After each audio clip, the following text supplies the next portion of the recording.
Et on va voir s'il faut encore parier sur Air France, qui a annoncé quand même 2900 licenciements. Oui, une annonce qui passe mal. Hier, la direction d'Air France était donc réunie en comité d'entreprise quand soudain, des salariés syndicalistes en colère ont pris à partie le DRH d'Air France.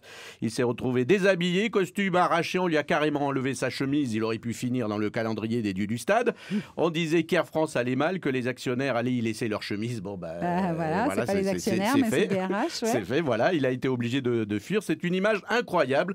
En fait, les consignes de sécurité, il n'en faut pas que dans les avions, il en faut aussi pendant les comités d'entreprise d'Air France. Madame, monsieur, bonjour, bienvenue à bord de ce comité d'entreprise. Il va durer 1 heure et vous amènera directement à Pôle emploi. Veuillez prendre, s'il vous plaît, quelques secondes pour les consignes de sécurité. Ce comité d'entreprise va connaître quelques turbulences pendant son déroulement. En cas de pénétration d'un syndicaliste dans la cabine, un casque intégral tombera automatiquement à votre portée. Tirez sur le casque et placez-le sur votre tête. Il vous protégera des coups du syndicaliste en colère. En cas d'invasion dans la cabine de plusieurs salariés franchement hostiles, un panneau lumineux Exit vous permettra de localiser l'issue la plus proche. À escalader, bien Exactement. sûr. Et des gilets de sauvetage. Et les gilets de sauvetage. Les issues de secours sont situées de chaque côté de la salle de réunion, à l'avant, au centre, à l'arrière. Bon, évidemment, ici, on condamne la violence. Évidemment, bien sûr, mais quand on voit comment les syndicalistes ont arraché la chemise et les vêtements du DRH, il n'y a plus aucun terroriste qui va vouloir détourner un avion d'Air France. Pas fou, trop risqué. On se demandait comment sécuriser les avions ou les trains. Ne cherchez plus, mettez un syndicaliste enragé et c'est réglé. Alors, on parle de plusieurs licenciements, 2900 suppressions d'emplois, on le disait tout à l'heure. Au début, on leur avait proposé de travailler plus, enfin plus précisément de voler plus pour gagner plus, on dirait le slogan de campagne des Balkany.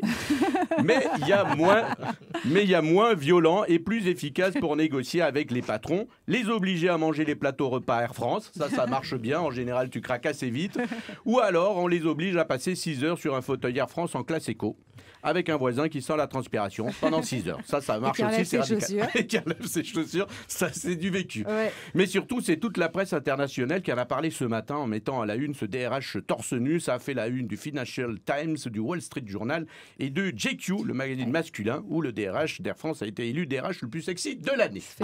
C'est gentil, ça le C'est déjà consolera pas un petit mal. peu. Ça Parce que consolera, franchement, oui, c'était assez honteux. Ça Et c'est donne vrai l'image de la quand France. on pense à Air France, qui est quand même une compagnie assez extraordinaire, et qui doit être dans la logique de la performance Bien mondiale. Sûr. Voilà. Alors, en arriver là, c'est honteux. C'est vraiment...